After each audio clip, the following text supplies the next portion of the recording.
Okay, we'll finish off the Gamecocks with DQ. We'll start with the very first question here in the front row. Dick Cox with Lindy Sports and Cox Sports Broadcasting. DQ, South Carolina's had a long run of defensive backs that have come through and done a great job in previous years. Just talk about, you're the guy this year on that, though. What's your leadership role going to be, or what do you see, you're fit for this coming season? The leadership role, it definitely changes this year with all the guys we lost to the draft last year. I'm stepping up to that plate now, and I know the history of the DBs that have left the University of South Carolina. We developed, so I'm that next guy. So I'm ready for it, and I'm ready for the challenge. Left side, third row. Good morning, DQ. Good morning. AP Stedham, AP as we see it. DQ, you got the commercial with Dairy Queen. What's going on? Nah, it's something I want to work with one day.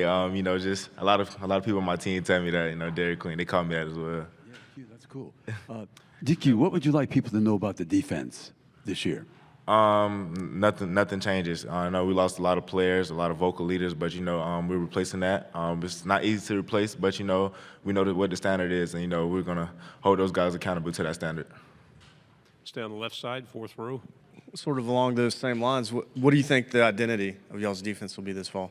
I don't like I said, I don't think the identity changes at all. We got just new faces that come in and step in the roles that guys that left last year. The identity stays the same. We want to be that tough team, that tough defense. That's the real gritty and ready to get down and dirty, whatever. So just being dominant. That's the main thing, just dominant. Right here, back here on the front row again.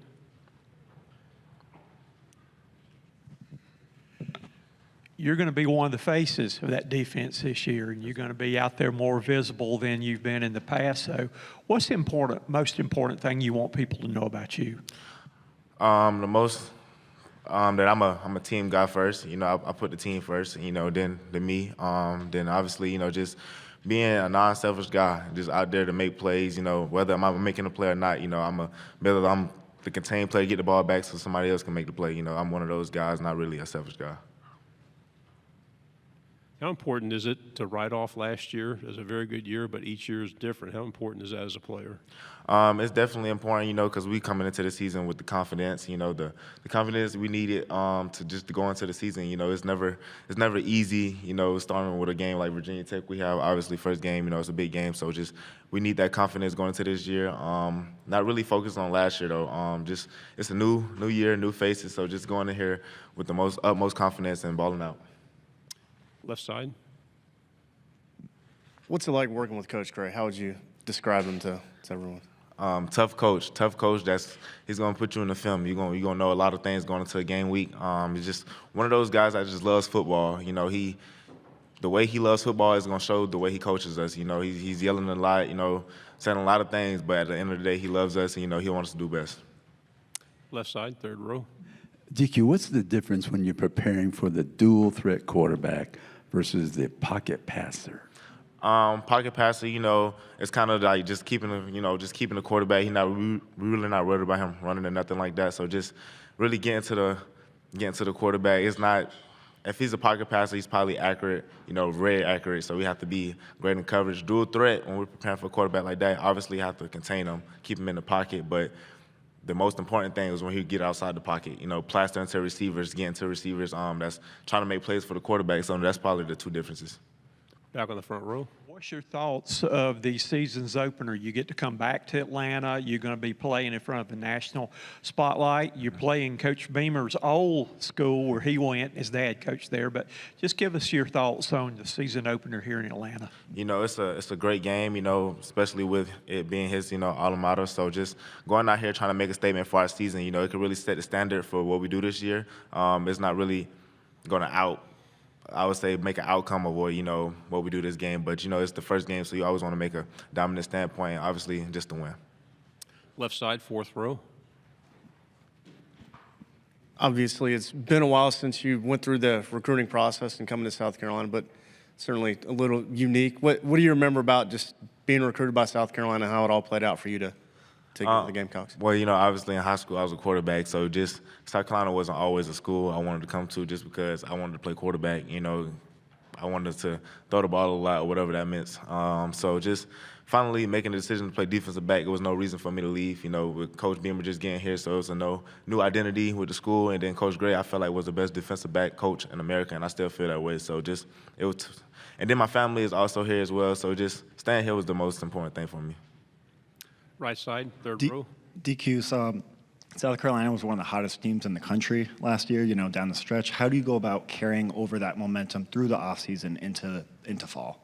That momentum definitely carries over to this year, but at the same time, it's new faces now. It's a new year for us. We're not really worried about last year, what we did last year. It's definitely something that boosts the confidence a little bit, but at the end of the day, we still have to go play ball, and it's a new year. Everybody's record is 0-0, so just going out there, dominating again. Middle, fourth row. ADQ, Noah Chast, ABC Columbia. Since you moved to the defensive side of the ball, do you have a favorite kind of play, like a hit stick, interception? Like, what is your favorite thing to do on the field? Interceptions. That's my favorite thing. Interception and sacks. Those are my two probably favorite things to do. I have a couple of both, so just those two things bring the most excitement out of me. Front row. Playing in Williams-Brice Stadium is a great experience and environment to play in there. But where is your favorite place to play when you have to go on the road? On the road, we play in the SEC, a hard conference, the hardest conference in college football. So I feel like every time we go on the road, it's a hard environment to play in. Favorite place, I really don't have a favorite. They're all amazing because it's SEC fans going behind their team. Just everything is the same. Like the smack talking from the fans, everything, the loud stadiums, everything's the same. So I feel like definitely every time we're on the road, it's one of my favorite places to play. Right side, second row. Alex Byington on 3. Last year, it came down to the wire against Alabama. Alabama obviously comes to Columbia, which has been a difficult place for them in the past. Stephen Garcia remembers. Just what's the mindset going into it? I know it's several weeks away, but what's the mindset kind of going into that matchup, knowing the history of that series? Right now, Alabama's one of the fourth, fifth game. I'm not sure when it is. Yeah. So we're not really worried about that game right now. It's kind of game by game. But when that game does come, it's definitely gonna be a huge game for us. Obviously, knowing Alabama's history and what they have done, then coming to our stadium. So it's definitely gonna be a huge game for us. We're gonna be hyped up for that game. Left side, third row. DQ, you're sort of a big defensive back, I would say. And I know they're both challenges, but you have a smaller, fast receiver or a big, tall receiver. What's more challenging for you? I wouldn't say anything is challenging. I can move still. I can move really well. So just there's really no challenge. We're going to call the right play for different personnel, whatever it is. So it's all the same to me. Right here in the middle. DQ, would you be a better college quarterback than Lenoris would be a college DB, or vice versa? I'm gonna give it to Lenoris. I'm gonna give it to myself. Actually, I'm gonna give it to myself. I'll be a better quarterback. Any final questions? We have a good talker here. Anybody else? DQ, thank you very much. Thank you. Good luck this year. Thank you.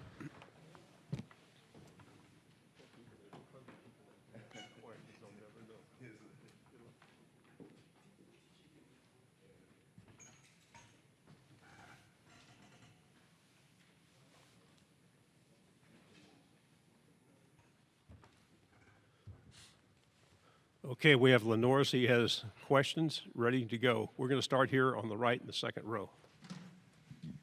Hey, Lenoris. Obviously, we've seen what you've been able to do on the field, but where do you feel like you've taken your game, maybe off the field, leadership, and what is about your personality that you're able to kind of withstand some of the hype, all the Heisman talk, all that, the draft pick stuff?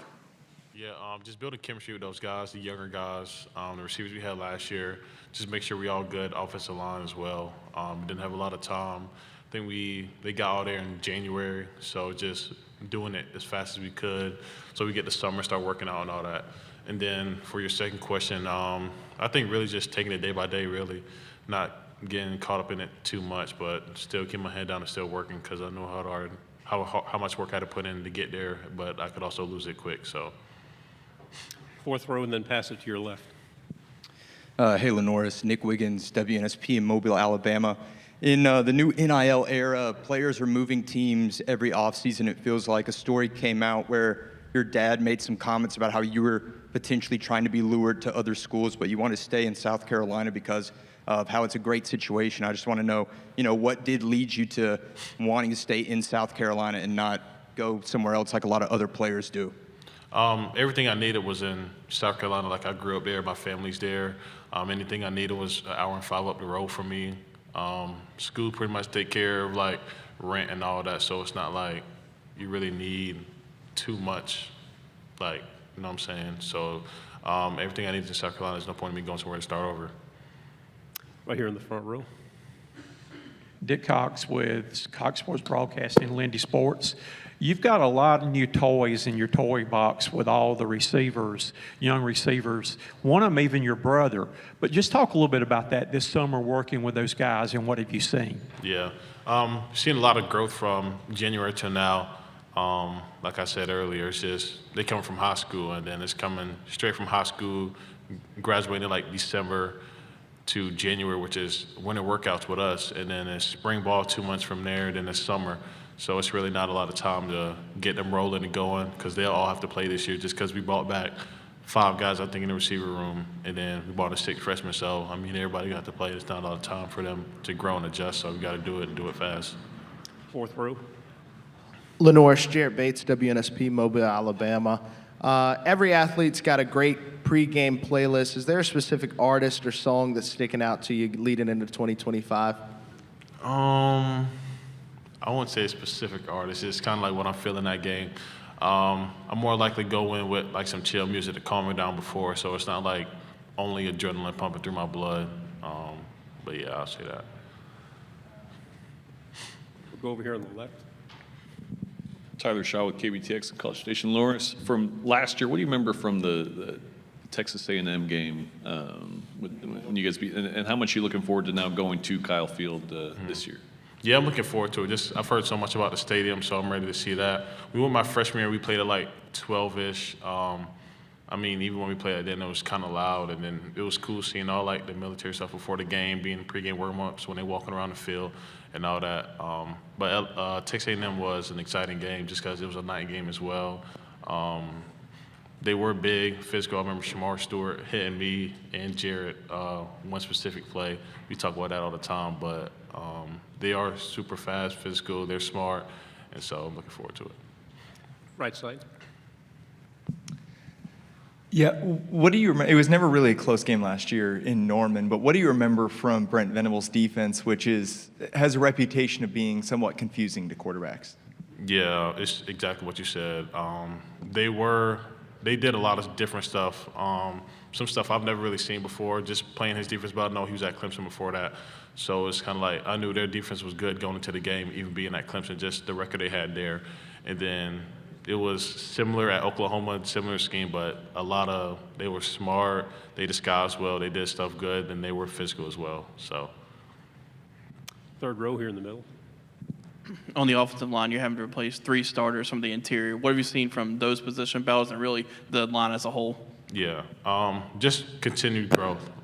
They were super consistent. They were on campus all the time, working out together, building chemistry in the weight room, getting their body where they need to, more lean and muscle rather than like fat. So they're all moving well, they're smart, and work together and we're in constant communication. Right side, back row. Lenoris, you mentioned being excited about playing at Kyle Field, but you guys played at an electric stadium yourself at Williams-Brice. What makes that atmosphere so tough and so unique from other atmospheres in college football? I think it's just our fans. They play like a significant role. Just when teams are on offense, they're super loud, chaotic, and then they're staying in it like pretty much the whole game. It's not like it's high or it's low. It's kind of like no matter what, they're always loud and then into the game. So. Front row here. Hey, Lenoris, Rick Henry, WIS-TV, Columbia. How excited are you to be playing with your brother again? And when you were growing up as kids playing in the backyard, were you always playing the role of the quarterback throwing a winning touchdown, or did he want to be the quarterback? Yeah, it's super excited to play with him because we played, I think the last time we played together was my senior year, which was 3 years ago or so. And yeah, like you said, I was always the quarterback. He played pretty much everywhere And Reckley, he played running back, played receiver, he played DB.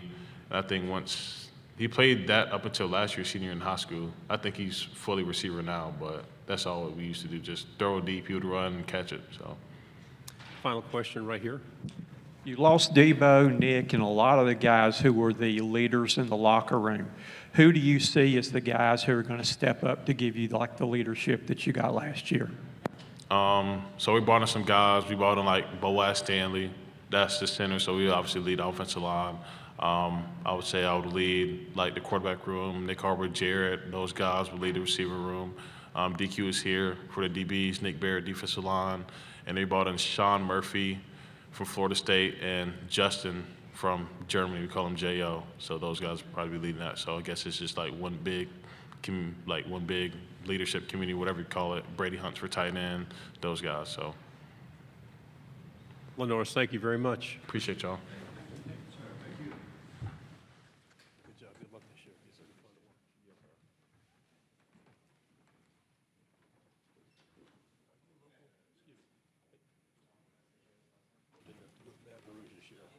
It's a tough one for us. Yeah. Okay, we have Nick here, and he's ready for questions. Let's start here in the front row. Dick Cox with Lindy Sports and Cox Sports Broadcasting. Nick, can you talk about you have waited for your chance? You had some guys ahead of you last year, but this is your time to shine. Can you talk a little bit about, your feelings on going in the season and about being the guy who's going to have to be the leader on that defensive line this year? So over the past couple of years, sat down some great players like Tonka Hemingway, T.J. Sanders, Boogie Huntley, just learned a lot from them. So whatever I learned from them, these past couple of years, I'm gonna take it and apply it to this year, and as far as me being the leader, I've been in this defense for 5 years. I know the standard, know the ins and outs of what's going on. So, just kind of bring the young guys along, show them the standard of Gamecock football. Stay in the middle on the second row. When you think back to your recruiting process and you committed to Coach Muschamp, obviously, and signed with Coach Beamer. What do you remember about your first impression of Coach Beamer? Like the first time you talked to him on the phone or met him? Like what can you recall about that? He's a great guy. He's very intentional about what he wants to get accomplished. So like just winning and everything. Like he lives it. So. Like just his habits of coaching us and everything. Like I see it. Like he wants to win. So that's like my impression of him. He's about what he says he's about. Stay in the middle on the back. Dan Peck, ESPN 106.7 in Auburn. How surprised was the team by Lenoris's success last year? He was something of an unknown outside of the program going into last season. And how does he? How has his leadership sort of resonated in the locker room? I don't think that the team was surprised because, like, we saw it his very first year when Spencer was playing quarterback. It's just the matter of him doing it on a larger scale, on a bigger stage. So, and his leadership is been great. He's the same guy. He's very consistent. He does everything right, and he just sets a great example for everybody. Fourth row in the middle. You mentioned Tonka, TJ, and Alex Huntley. What were some things that you learned from him that you want to pick up and take into your game this year? I learned something from each and every one of them. So, like Boogie was our leader for the past 2 years. So I just learned good leadership qualities from Boogie, and like TJ and Tonk, like those guys made a lot of plays, like just asking them, like, how did you get this done, and like how to execute certain stuff, like just stuff like that. We'll stay on the left side, third row. Tyler Shaw with KBTX and College Station. How do you feel like the expectations around the team have changed, maybe from when you first got to South Carolina?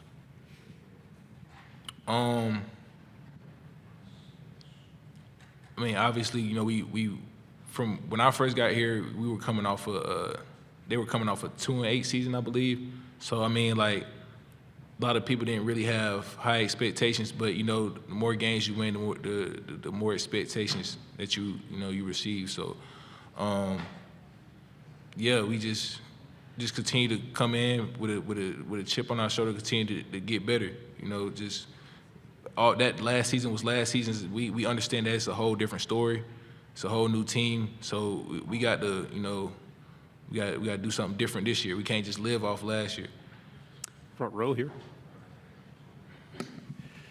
You've kind of been in the shadows for your first 4 years at South Carolina, and you're going to be in the spotlight this year. What's the most important thing you want people to know about Nick Barrett? I'm gonna be prepared. I'm gonna do what I got to do to help lead this team. So I just make sure I do everything that I'm supposed to do so I could, help others get to where they need to be at. We'll go on the third row here. What kind of identity do you think y'all will have as a defense here this year?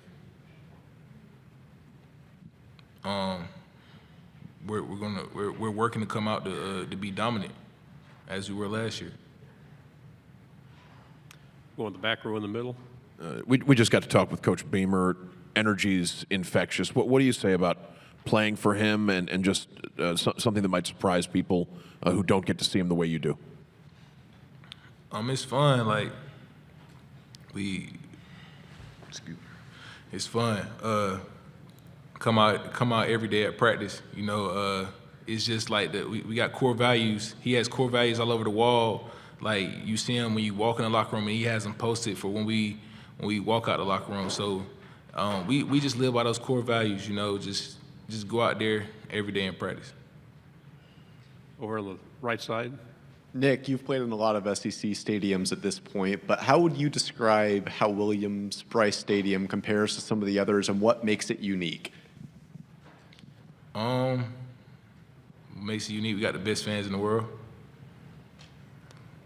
I can't really say how I want to say because they're there for us. It's not like it's a away team. You know what I'm saying? So I can't really answer that how I want to. Left side, second row. Kibi Huggins, WFB Channel 9 Sports On. Lenore Sellers, he had an amazing freshman year. I'm pretty sure it's not any surprise the amount of money that was thrown his way his offseason, but he decided he wanted to stay home and compete with his brothers. Was it any stagger amongst the locker room when he decided to stay and compete with you guys? Be honest with you, I don't really pay attention like other people's financial obligations. But like I said, he's a great guy. So that wouldn't surprise me. You know what I'm saying? That he wanted to stay here and finish what he started. We'll go on the left side, third row. What do you remember about playing Texas A&M? How much you after kind of the game last year, looking forward to going to Kyle Field this year? It was a great game.